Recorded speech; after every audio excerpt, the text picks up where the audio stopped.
the Team Performance Podcast with Spencer Horn and Christian Napier.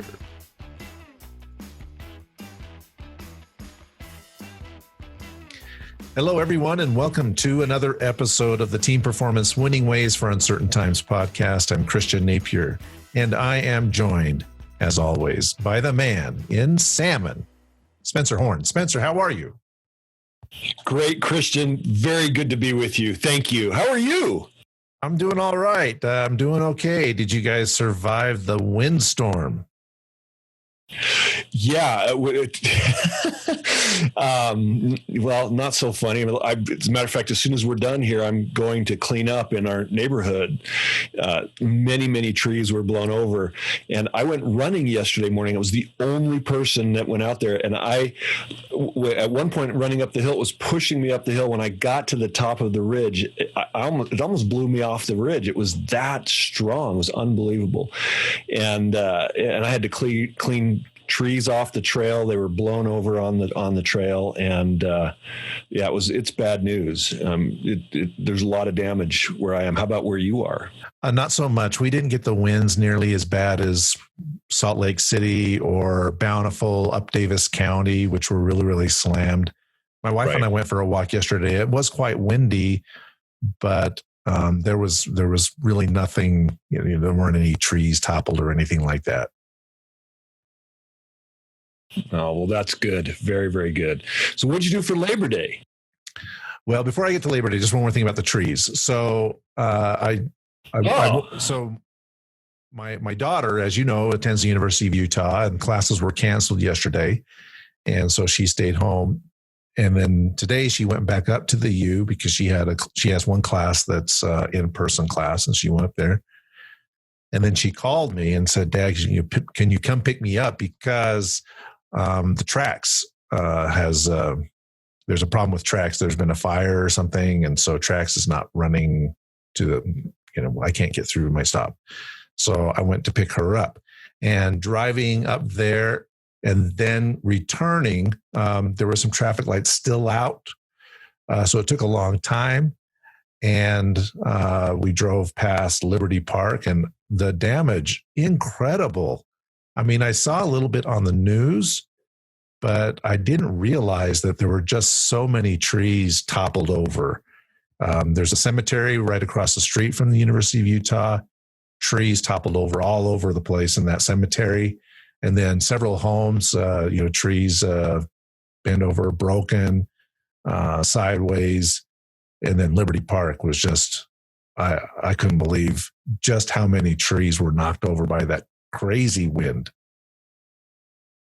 Yeah, that is too bad. Like I said, I mean, we're taking chainsaws and saws, and luckily there was not a lot of damage to homes where I live, but there are lots of trees that have been knocked over, and ones that have been there for a long time, and it's pretty sad. So interesting stuff. Yeah, my daughter, she takes aerial silks classes, and her instructor had a tree, and she lives in Holiday, the instructor, and a tree blew over in their yard, and about half of their roof was blown off their house. So, oh my goodness. Yeah, they are having to do some major repairs to the roof, but it's crazy. I really had no idea that the damage was that widespread. Well, I'm glad that you were safe. So, but before all that craziness, what'd you do on Labor Day? So we had a pretty low-key Labor Day. We basically just stayed here. Then we had a barbecue with my brother-in-law and his family. Yeah. And that was nice to spend a little time with family. How about you? Well, I sent my son out for the second time back out on his mission. He came home in March with COVID, and then, he worked for the summer and did some activities, and then he went back out from the Philippines the first time. Now he went back to New Mexico, actually in the Durango, Utah, Arizona, Four Corners area. And he was very excited to get back out.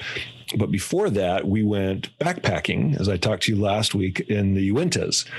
And talk about natural disasters. There are fires everywhere. We got fires in California. We had fires in the Uintas. And I had my app. We went to the trail. We were going to go up hiking up to the Grandaddy Lakes. And So excited. We got to the trailhead about 6:30. It took us a long time to get there at night, and it was closed, and we couldn't get 6 miles up to the trailhead. Plus, they had a guard standing there from the National Forest Service saying you can't get in because of the fires. And they're like, it's posted on the website, but no one ever goes to the website. And I'm like, didn't say it on the app or anything like that. Who goes to the backpacking website? I guess I didn't.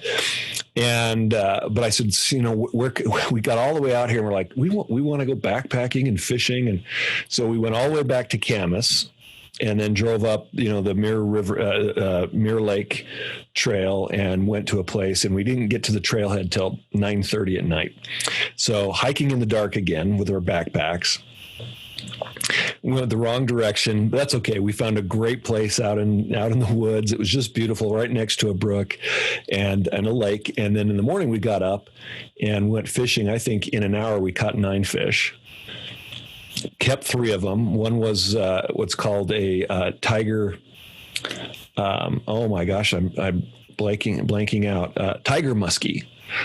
And it's a form of trout, and then 2 rainbow trout. And we cooked those within that hour and ate them right then and there. Oh, it sounds delicious. I love trout, freshly caught and freshly cooked. My grandfather used to take me fishing all the time, and we would often cook trout right after we went fishing. And his favorite way to cook it, and my grandmother's favorite way to cook it, was to fry the trout in bacon grease on an old Coleman stove. And that skin just gets super crispy, and it's amazing. Oh, that sounds great.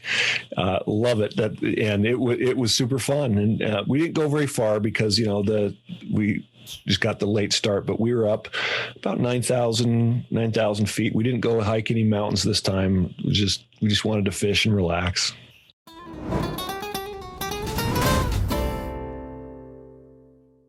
Well, it sounds wonderful. I love the Grandaddy Lakes. It's too bad that you weren't able to go there. I used to go there with my father-in-law quite often. We would go there once a year. Probably we would hike up to the Grandaddy Lakes, and we would take a raft, and we would go out on that raft on that lake and go fishing. And without fail, you could catch a limit of trout within just a few hours there on the lake. So we would get there. We would leave early in the morning, so we would get there probably to the lake around 9:30 or 10 o'clock in the morning. And by 2 o'clock in the afternoon, we were done, and we would hike back and get in the truck and go back to the house and cook up some trout. It's one of my favorite places to go, but I haven't been there for a while. That's great. Well, I've never been, and so we wanted to go, and we'll get back out there. Well, yeah, I hope so. Hopefully these fires will abate. It's funny. We were talking, my daughter and I, as I picked her up and was bringing her home, I'm like, man, this year's been so crazy. We've had the pestilence with the COVID. We've had the fires. We've had the winds. We've had the earthquakes. But the only thing we haven't had here locally are the floods. My fingers are crossed that, there's still 4 months left in this year that we don't have a flood. Stop it. Don't talk about it. Craziness. I've jinxed it. Oh, no. If we have one, then it's my fault. Although we haven't received hardly any rain for a long time. I mean, it's been a bone dry summer. I think we've had locusts, haven't we? I don't know. Have we had those here? I haven't really had any issues. They've been actually other places around the world. Oh, yeah, well, certainly in Africa, right? Africa and India, the massive swarms of billions and billions of locusts. And as far as the worldwide goes, I mean, China has been inundated with floods. I don't know if you've been looking at what's been going on over there, but they've had just horrendous flooding, which is putting great pressure on the Three Gorges Dam, which is the largest dam in the world. And millions of people have already been impacted by the floods there in China. It's been absolutely devastating. Wow. I cannot imagine what would happen if that dam burst, because there are, I don't know, tens of millions of people that live downstream from that dam that would be flooded out. Anyway, all right, enough death and destruction for this podcast. So, Spencer, if I recall correctly, I actually have a chance to talk about a topic that is really germane to what I've been working on over the past few decades, and I'm super excited to talk about it. Excellent. Let's get into it. I'm excited for you to lead this discussion. So basically, the discussion is based on a book which was published back in the 90s, or at least that's when I ran into it, a book called Analyzing Performance Problems, which was by Robert Maker and Peter Pipe. And in that book, they include a handy little flowchart that takes you step by step through how to diagnose and correct performance problems. Those could be individual performance problems, or those could be team performance problems. And so what I'd like to do with you is just go through this flow chart. Now, we may not have time to get through all the steps of the flow chart, but at least we can get through some of them. Let's see how far we go today. Before we get into that, Christian, I want you to talk about why this is important. I mean, why do we need this flow chart? What are the problems that you see when you work in with your clients that made this so important to you? I've had a lot of clients think that when they have an issue, the solution is training. And so people spend a lot of money on training. And when, in fact, training may not solve the issue, it may not do anything. It could make things worse.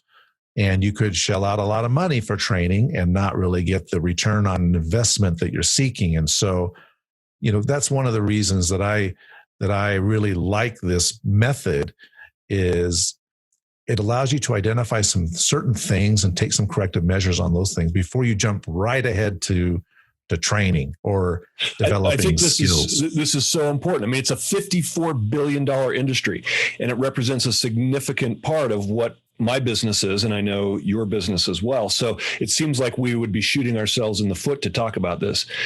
But that is exactly not the point. The point is that the training that you do must have an impact. Because if you're hiring somebody to help you solve a problem, you actually want them to solve the problem, not put a Band-Aid on something that's not fixed. And so part of why this is important for you as a business leader listening to this is what choices are you making to train? Are you saying, well, it's a training issue? It may be, but we want to make sure. Isn't that the point, Christian? It's totally the point. Now, I might preface this or qualify it by saying, oftentimes it's a business leader thinking that their employees or their team members need to be trained, when in fact, the leader might need some skills development in order to help them solve the problem. And so it's not that, training, you shouldn't look at training, but it actually might be, well, for me to solve my problem, I actually might need to skill myself up to allow myself to then go in and solve the problem with my employees. So true. And it's one of the conversations that I have with CEOs a lot of time. They'll be talking about their employees or this problem or that problem. And when I listen and I'm finished talking, one of the questions I ask them, Christian, is it possible that part of the problem is that you're part of the problem? And if they're not willing to admit, Christian, if they're not willing to admit that they might be part of the problem, then I can't work with them, because nothing is really going to change, because it's always about everyone else, their team, and therefore the problems will be systemic, whether you train or not.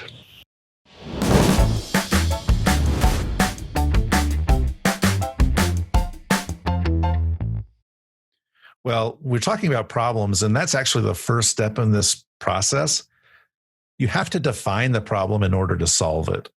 And that's half the battle right there. Sometimes we just have a really difficult time identifying and defining the problem. But the way that Mager and Pipe describe it is by using a very simple equation, which is your actual performance is not equal to your expected performance. And that that defines a performance problem. It's very, very simple. But oftentimes that's difficult to do.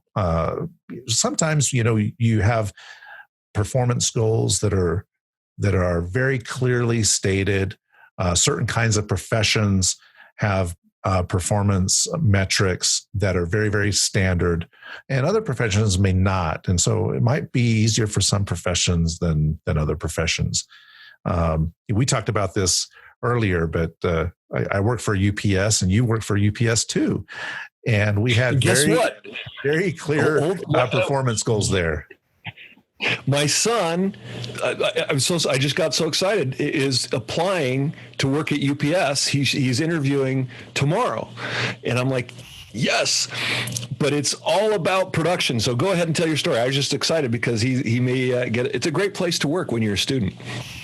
Oh, it's an absolutely great place. That's what I did. I worked there when I was a student. I think, Spencer, you did the same when you were working there at UPS. Yeah, I started in the small sort, and then I would go help in the unload, which I know you worked in the unload, and you got to talk about that. And then I became an unload supervisor. So I was one of the guys with the radios and like, all right, more volume, right? Let's slam those gates and put more volume on different sorts.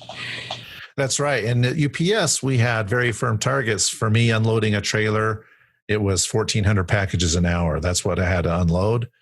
Later, I was a sorter, but at the beginning, I was as an unloader, and they would back in a 45-foot flatbed, and you basically had about an hour to unload that thing.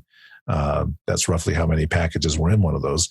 And so you could very easily tell on the spot whether a person was unloading 1,400 packages an hour or not.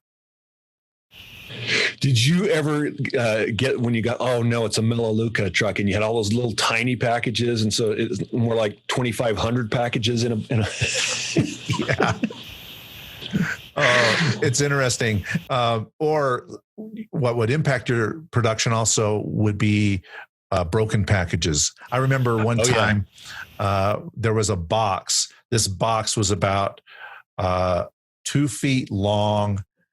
It was a big box, maybe 18 inches tall and 18 inches deep. And this box was full of live worms, earthworms, and it broke in the trailer, and there were worms everywhere in the truck. It was just absolutely disgusting. Oh my goodness. Yeah, no, there's some crazy stuff that you see and when you're in the package business. Oh yeah, but we're not here to talk about the package business necessarily. We're just here to say the first step in solving a problem is defining what it is, and the formula is very simple.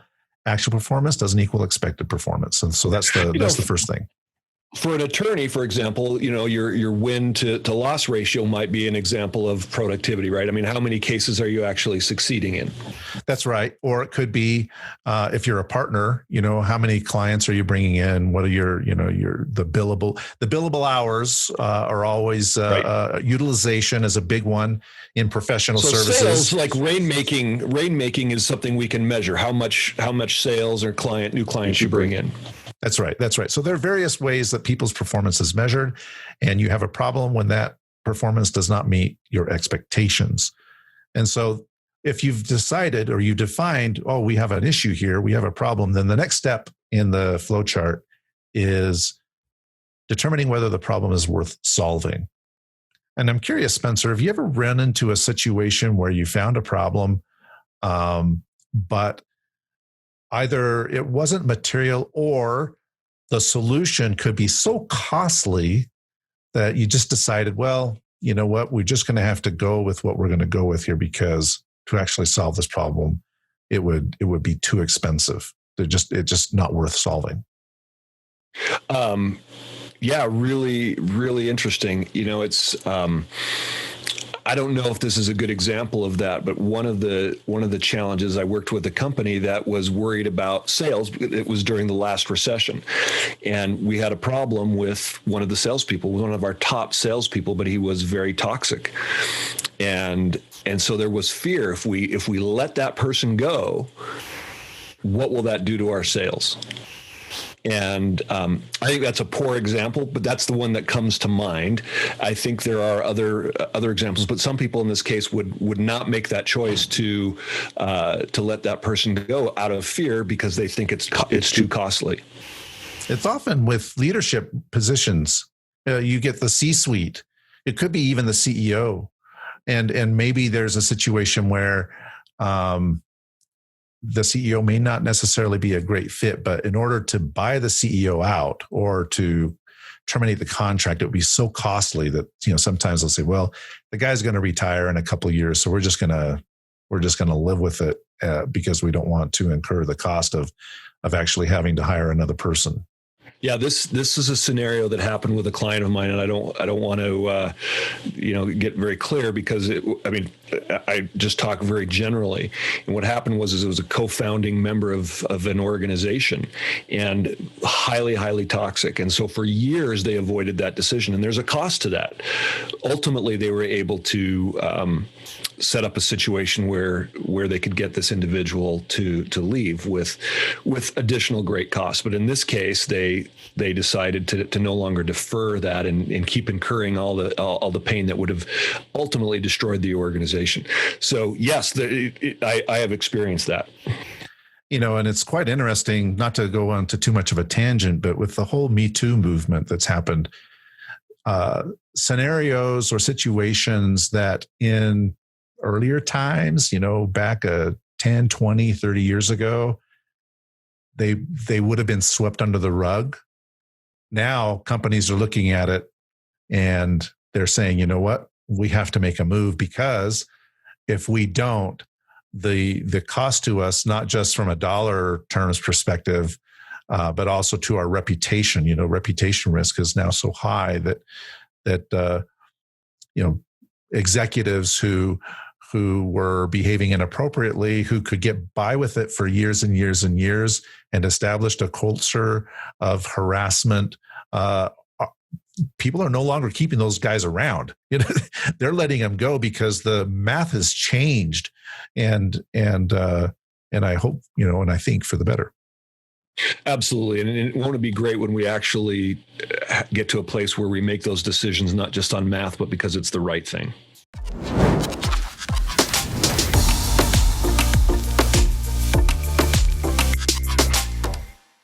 I totally agree.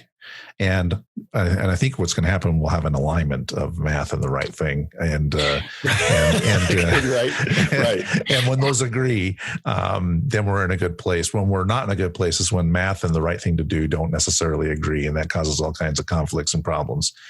Well, enough of that. But thanks for indulging me on that tangent. The next step, if you've defined the problem and you've decided it's worth solving, is to see if there's some quote unquote fast fixes that you can apply to rectify the situation. And ideally, these would be solutions that could be implemented quickly at relatively low cost to the organization. And there are 3 of these fast fixes. And the first fast fix is about expectations. Have you actually set the expectation of performance with the person whose performance is lacking? It surprises me how often in business we ask people to do things, but we don't really establish clear expectations. And then we get upset when they're not performing to our standard, but we've never told them what the standard is. Oh, it happens all the time. I mean, there's a few reasons why people don't do what they're supposed to do. Right? They don't know what to do. They don't know how to do it. They don't know why to do it. And if they know all of those things, what is then the expectation of how productive they get to be? Did they know that before they came on board? Because sometimes we don't tell the whole story. And even in today's environment, there is. So let me give you, UPS is a perfect example of this, right? It is, it's a company that struggles to find a lot of people because the work is hard. And we're talking in the even in the driving side, but we're talking about in the sort and the unload. It is very physical. They have late hours, and not everybody wants to do that. And so the thing that UPS does very well is they actually tell the story. They talk about how hard it is. In their recruiting videos, they say, this is what you're going to experience. But there are some companies, and I am very aware of it, that they don't tell how hard it is. They put on a front on, this is what it's going to be like when you get here. So some people come in without that clear expectation of what's going to be expected. Yeah, I remember a situation. This was many years ago. A company that I worked with brought in a new head of sales. The company had a decent product, but wasn't really able to make money on it. They just weren't able to generate a profit, and the company had incurred a lot of debts. And the only way that they saw themselves getting out of the situation was to reduce their production cost, their operating cost, while at the same time B, dramatically increasing their sales. And they brought in a VP of sales come in, and a couple of weeks after he was hired, he was having a conversation with the ownership, and it dawned on him, you are actually asking me to save this company. I can't save this company. But he didn't understand that expectation going in. He just kind of discovered it for himself. And had he understood the expectation, he probably would have realized he wasn't the right person for the job. And also the owners of the company probably would have realized that guy wasn't the right person for the job, because he wasn't that kind of person that could really take something and turn it around. That's a perfect example of not setting expectations or maybe avoiding expectations, right? Because you're making a decision based on, hey, we need sales, we need to grow this right now, and so you just make a decision and don't think about the consequences. Well, now they have to replace that individual because they either quit, and now they're in a deeper hole than they would have been if they had done it right the first time. Absolutely.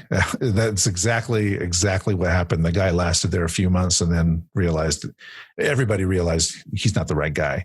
And so they needed to bring somebody else in. All right, let's go to our next item on our checklist or our flow chart. And I think we'll put a link to this flow chart or something on our podcast so people can see the flow chart and follow along. Can you share your screen and point it out? Yeah, let me move this here. For those of you who are watching this on YouTube, we actually record this. I know most people are listening to this on a podcast, but we also have video of this if you're interested. We haven't promoted it, but it might be nice for someone to actually go and look at that if they're interested.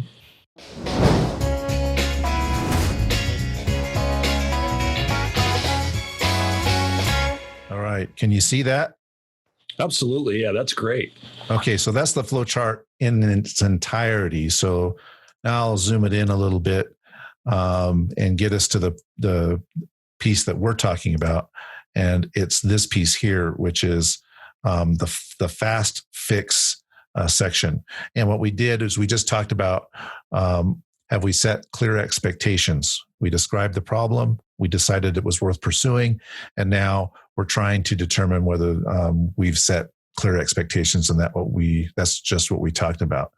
The next item on our flow chart is, do you have adequate resources? So I'm going to turn my screen sharing off here so we can see ourselves again, and we'll continue the conversation.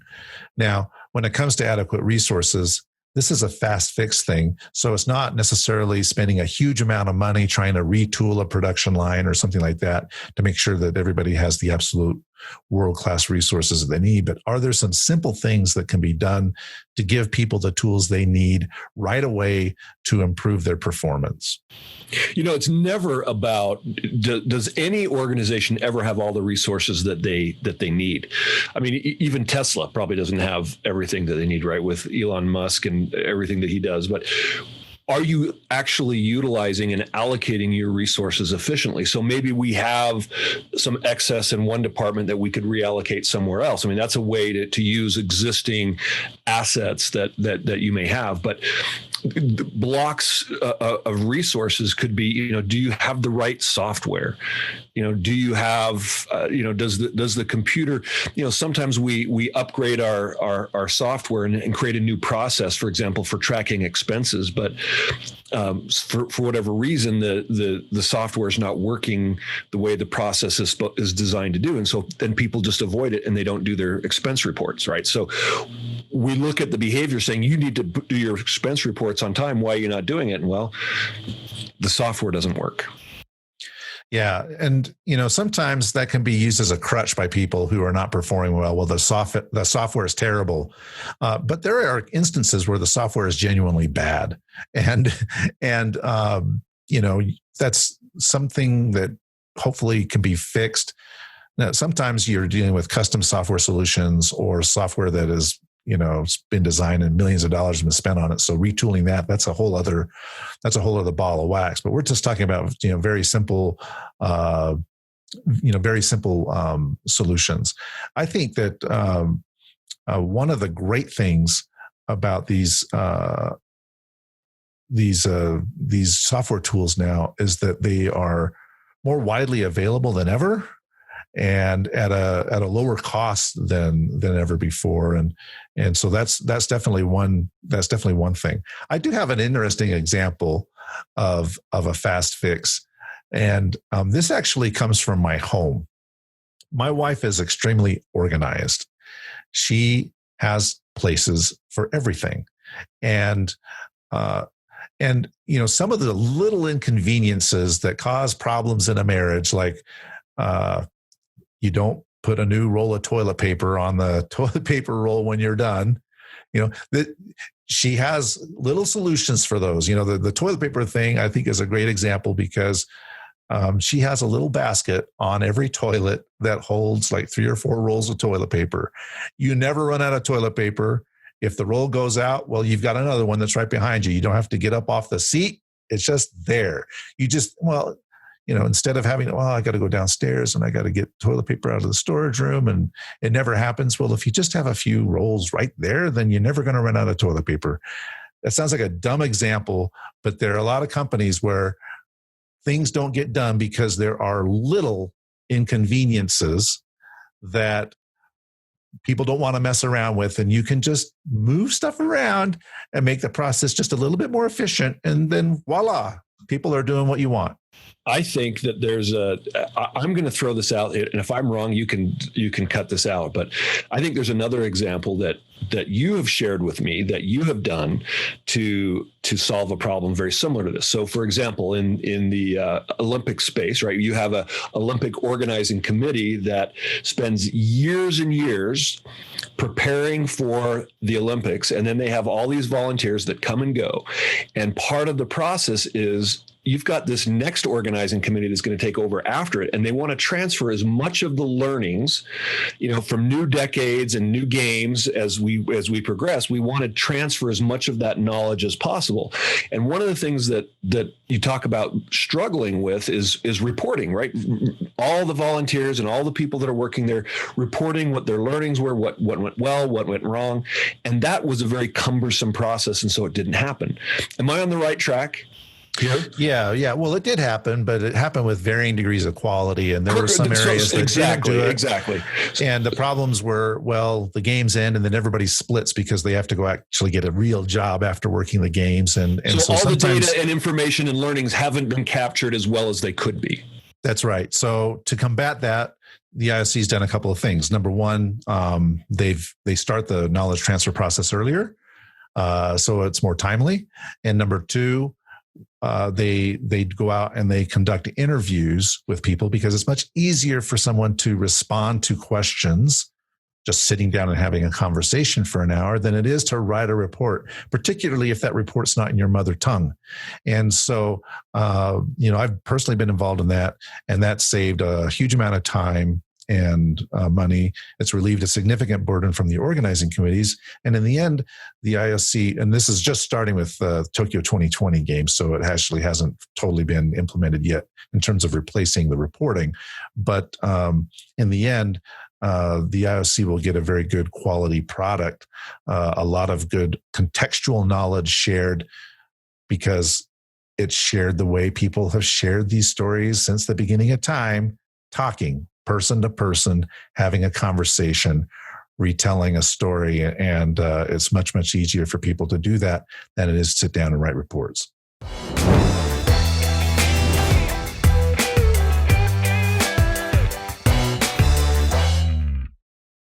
Okay, so then that's right. That's an example of reallocating your resources to get a better result. Absolutely. So that's a fast fix. And the last item on here, Spencer, and I don't know how much time you have because we're running about 2 minutes until our original deadline for this conversation. But the last item on the fast fixes is really about providing feedback. Yeah. So if someone's not performing adequately, do they know that they're not performing adequately? Sometimes people just go on and they do their work and nobody ever tells them that they're not doing a good job. And this is really where you as a leader get in your own way. And we have had several conversations about leadership style and communication style.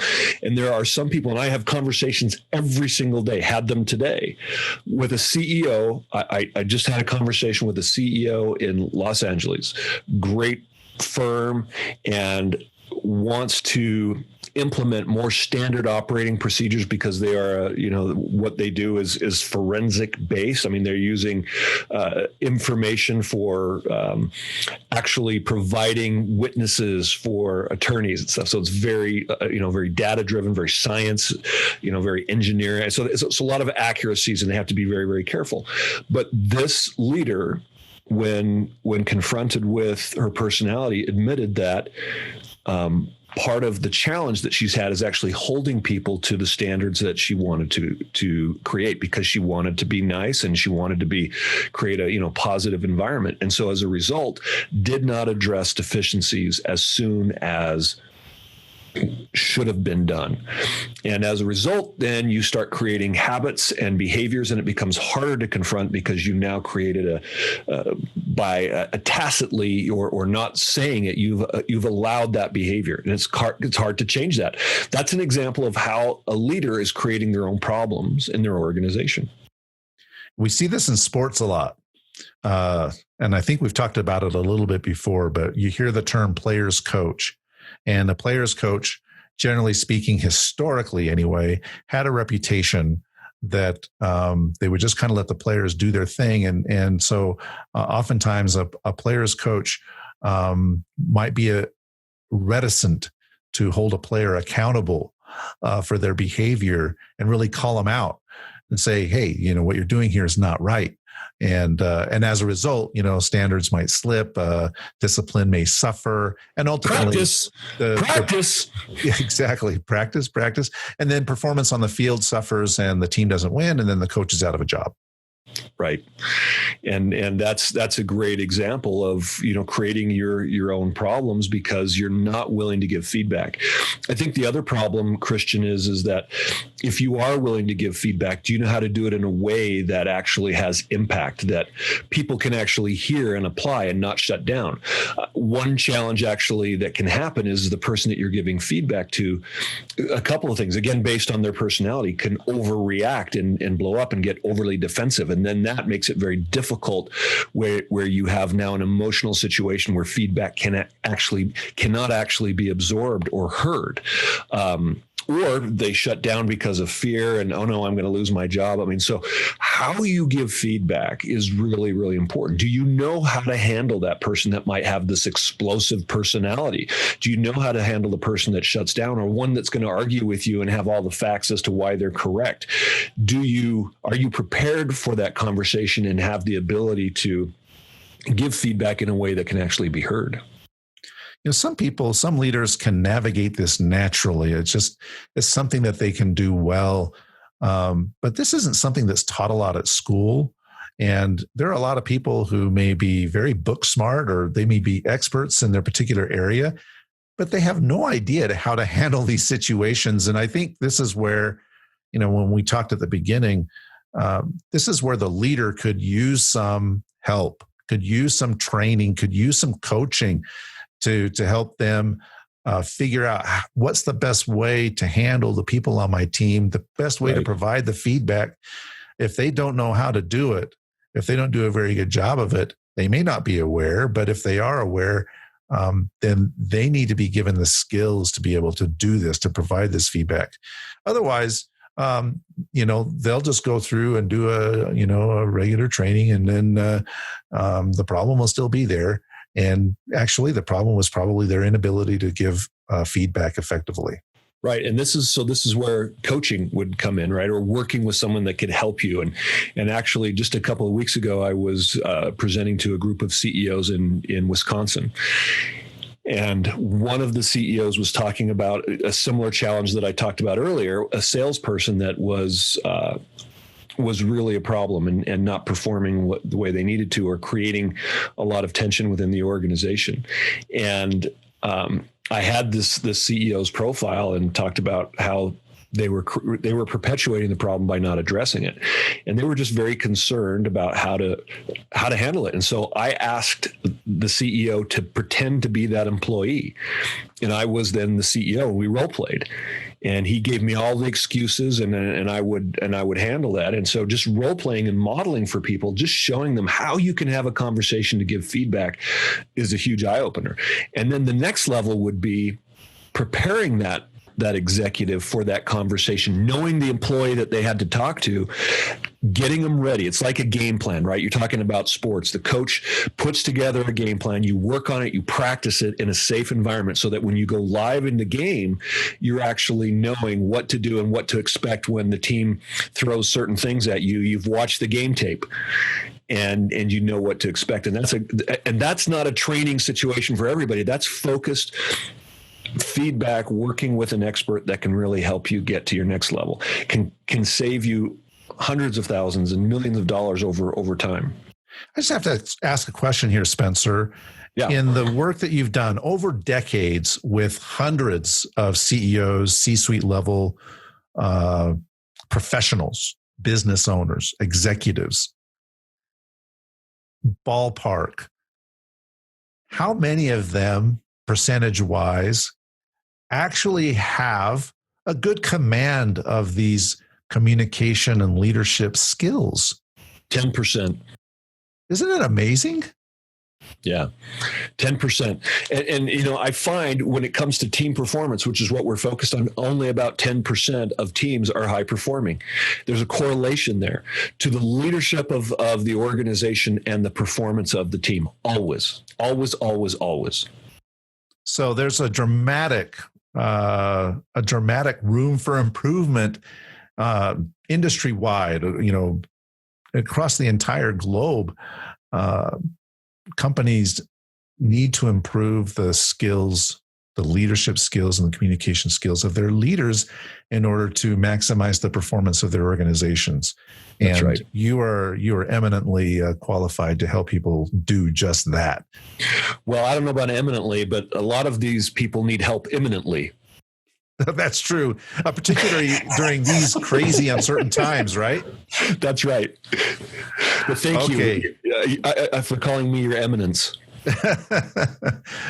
All right, Your Majesty. I guess it's about time. We've gone over our limit here on time, and so I probably need to get you back. And there's so much more to talk about. We've just kind of scratched the surface here, but these few fast fixes, I think, can solve a very large percentage of performance problems if those are implemented correctly in an organization. And Spencer, as I mentioned, you're very, very well positioned to help organizations do just that, analyze and solve their performance problems. So if people want to get a hold of you, Spencer, you're most welcome. And we'll continue on with a future conversation, future episode. We'll dive into more of this. But if people want to learn more about how you can help them solve their performance problems and increase the performance of their organizations, what's the best way for them to reach out and contact you? So go to altiumleadership.com, ALTIUM leadership.com. Email me, Spencer, SPENCER at altiumleadership.com. Christian, I'm actually headed out of town tomorrow to do some face-to-face work with an organization, with the head of the organization and some of the executive team to handle situation because of leadership that is not setting expectations or managing the way they need to. And it's costly to not do it right. And now we've got, a lot of work that has to happen and expense that has to be laid out to fix it. If you will be willing to spend the time to call Christian, to call myself, you will save yourself so many headaches and so many problems. And so if people want to get a hold of you, and I know you've done so much great work with organizations and you're so thoughtful about how you approach it, how do they find you? Well, you can go to my website, gp4.com, gpfour.com, or you can email me at cnapier@gp4.com. Look me up on LinkedIn. I'm there. I'm very happy to speak with you and see what we can do to possibly help you.